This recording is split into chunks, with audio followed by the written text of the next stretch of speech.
In my experience, it seems that the reason most beginners tend to fail is because they don't know how to get both parts of themselves to work together. My goal with this roadmap is to help you not only learn to express both sides, but to also teach them how to work together and come up with a style and a way of expression that is all your own.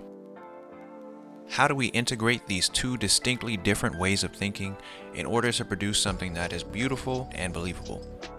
Step 1 is basic lines and shapes. Literally just getting comfortable making specific types of marks on the paper. Straight lines, curves, 2D shapes like circles, squares, hexagons, and triangles.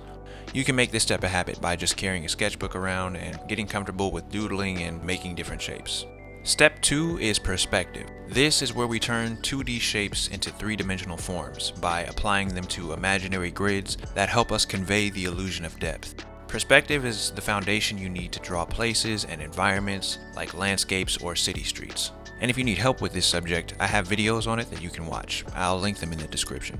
Step 3 is construction. This is where we start drafting the framework for what will eventually become our final illustrations.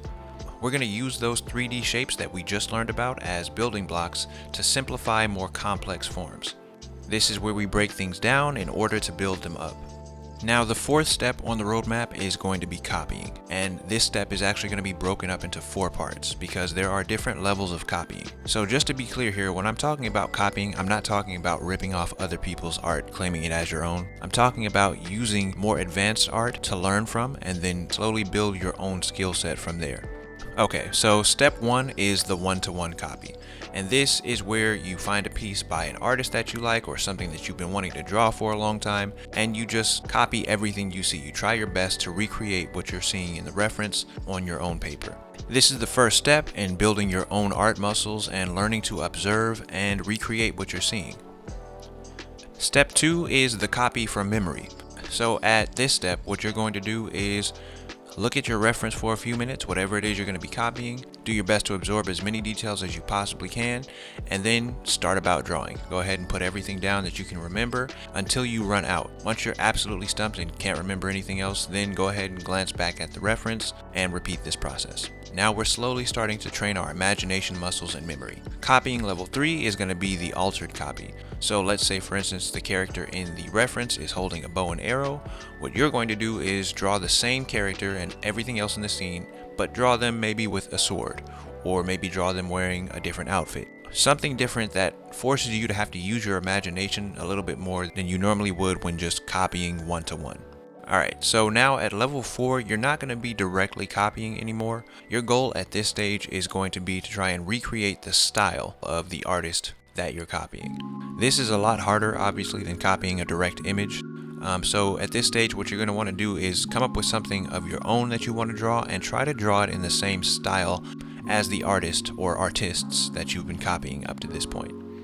This is a highly valuable skill, and if you can successfully pull this off, then you're developing a skill that will absolutely serve you later on, especially if you want to go into art professionally.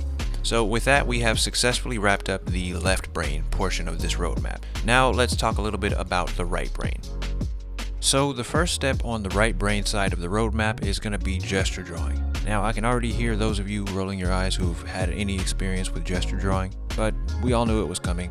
So gesture drawing is the magical cure to stiff, lifeless art.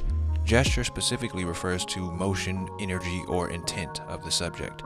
The entire point of gesture drawing is to ignore all other aspects of the reference and only focus on capturing the most important lines, which are the ones that best communicate and describe what the subject is doing. Now, the next step on the roadmap is another great tool for right brain expression, and that is exaggeration. Exaggeration is huge for styles like anime, but also just for art in general. The best art tends to apply exaggeration in some way or another. In my experience, exaggeration tends to help you see things more accurately. And I know that sounds contradictory, but let me explain. When we try to imitate or recreate something, we usually tend to underestimate how far we can exaggerate a pose before it starts to look really weird or unrealistic. So, for instance, if you're drawing from photo reference and the subject is leaning forward, then rather than just trying to match the exact angle, I want you to just overshoot it. Just go ahead and push it as far as you possibly can and then see what you end up with. Because even if you push it too far, that's okay. We're just trying to get a feel for how dynamic we can make something before we have to dial it back a little bit. And in doing so, you're going to be boosting your own artistic confidence by allowing yourself to create more freely.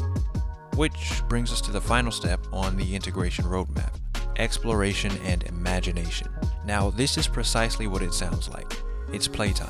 Turn off the TV, your phone, computer, and devote at least 30 minutes to an hour to just jotting down, scribbling, doodling, whatever cool, weird, or interesting things that come into your imagination. Draw the same way you would if you were a kid who didn't know anything about art in the technical sense, and only had their imagination as their guide. Purposely carving out this time to nurture this part of your brain will start to silence your inner critic and make more room for your inner child, the one with the wildest ideas and the biggest imagination. And that's going to do it for this video, guys. And shout out to everybody who's been leaving so many positive and encouraging comments. It's super motivating, so thank you guys. If you're looking for more help with some of the left brain fundamentals we talked about earlier, then make sure to check out my Drawing Fundamentals playlist, where I go over all of the basics and core concepts you need as a beginner to really get started drawing and quickly get on your way. Thanks again, everybody. Until next time.